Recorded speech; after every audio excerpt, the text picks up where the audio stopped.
and how it ties into what I like to call the fictional reserve banking system. And do you feel that taking steps to learn about and actually declare your common law sovereignty would be one of the prudent first steps into bringing a resource-based economy into fruition? Common law sovereignty, I've met a few people that seem to have had success with that. It's very few and far between, though. Jordan Maxwell What's that? Jordan Maxwell speaks about it. He is, but you notice that he doesn't actually have that status. Yeah, I know. So, there's a huge theoretical thing, and I have met people that have successfully done it for a little while. You have to understand the legal system can change anything it wants to. So if you can find that loophole, that's great, but it isn't a solution. I think people that want to pursue it should do it just as one more front to challenge. It isn't something that I feel is a resolution, as a tactic to resolution that I would employ or advocate in the Zeitgeist movement. I don't really buy it in the full extent. I don't think it has longevity. So that's my opinion on it. Sure, thank you. Next question, please. I wanted to congratulate you and everyone in the room for being among the few intellectuals on the planet who can really make a change. We are the answer, so let's make this happen. But I wanted to ask you specifically, it seems to me that the root of most every cause of difficulty on the planet, first of all, is human created, and next of all, is based on greed. And I'm curious to know if there's anybody who's done any kind of studies or currently doing any research into the reversal of greed in the current hierarchy of power with respect to how it's developed in utero or environment or whatever the cause of it is, but ultimately to reverse the greed that seems to be systemic from top down. The only way you can reverse the greed is to reverse the system, because the system magnifies it, it supports it, it promotes it. Greed is like the religious. It's like the divinity of this system. It's the divine right to be greedy, and the only way you can resolve that in a basic human behavioral sense and the conditioning orientation is to establish a system that doesn't reward it. And the last touch, why are you in LA tonight, given the whole world is experiencing your magic over the past 24 hours? Why am I in LA? I mean, I'm just curious to know why. Well, this is the big release. Yes, of course. Absolutely. And I'll be in New York actually tomorrow. Yes, for 3 days I believe. Yes, how do you know that? Where's my bodyguard? Thank you.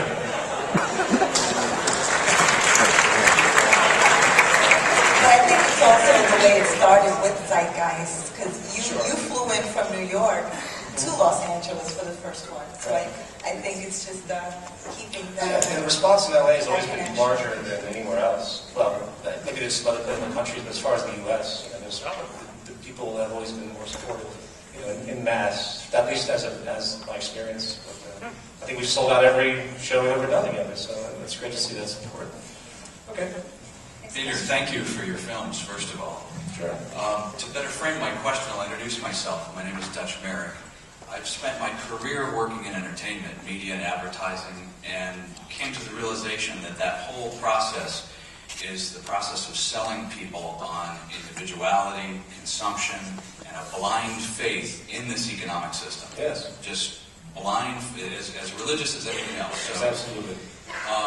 And so for my penance, or trying to pay that off, I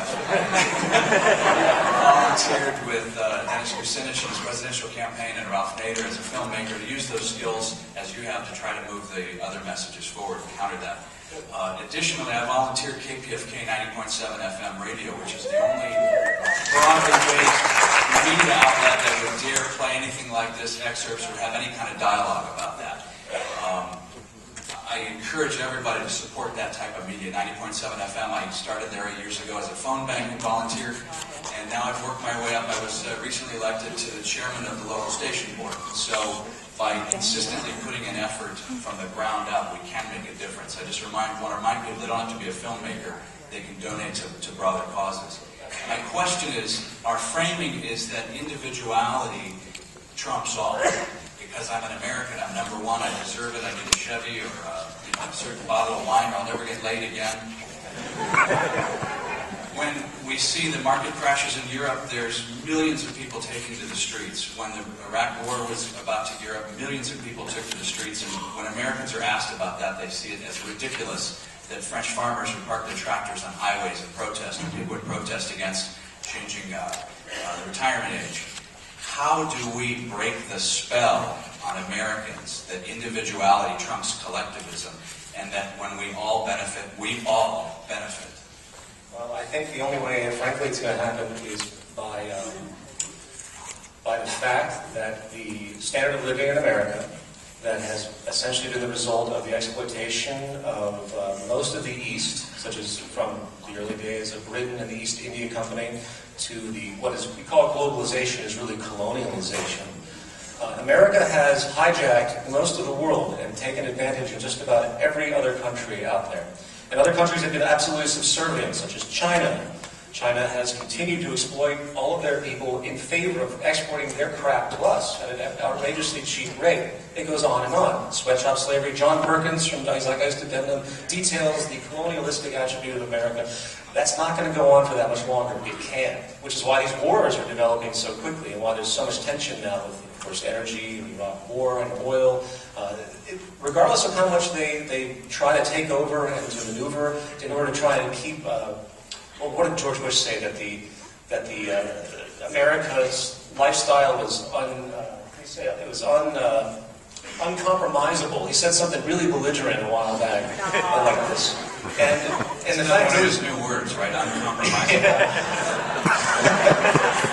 and basically, there's no way the standard of living in America is going to maintain what it has. And if you want to see us angry little children that are going to get mad and have temper tantrums when they can't, get in their huge Hummer and they have to spend, $4 a gallon on gas, and they actually have to think conservatively, then you're going to see America have a real temper tantrum, and that's going to lead to a change in values one way or another.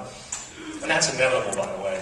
So you just wait and watch the fireworks in the next decade. It's going to be really interesting. Well, this will be one of the triggers that'll help educate people. I hope so. Quick shout out to Jason Lord for all of his efforts in California, and I'd like to say he's a good friend of mine. Absolutely, Jason. Thank you.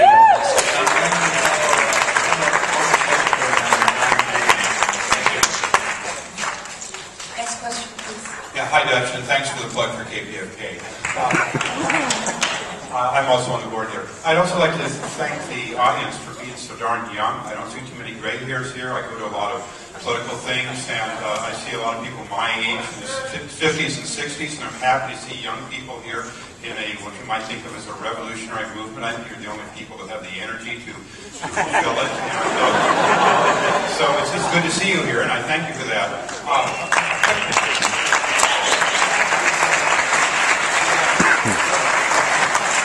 I have a two-part question, but a quick answer to Dutch's question. I think the answer is abundance. If you get the society giving abundance to the people, then they can afford to be generous and they stop being greedy. They can afford to do that. So, but they also have to understand that property is a detrimental idea. Owning a car is a horrible concept. That you don't use it that often.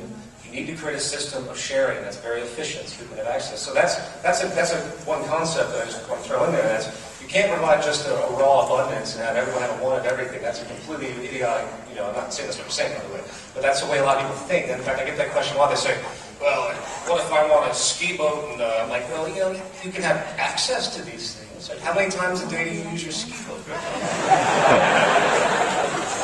I completely agree. In fact, I had the idea once that if we had the money to fund sustainable energy such that it was essentially electricity be free in the city of downtown LA, then you can get these little golf carts which cost about $1,000, and you can just make them available as just like shopping carts, except they'd have to stay within the little electric grid area, and so they just would be run around downtown, pollution free, and you just borrow them like a shopping cart and use them, and when you're done, you park them and many sustainable ideas. It's almost endless how much more efficient things could be if we actually cared to make them so. But what was your question? My question is this: I'm a member of the public banking movement, and I'm going to join your movement.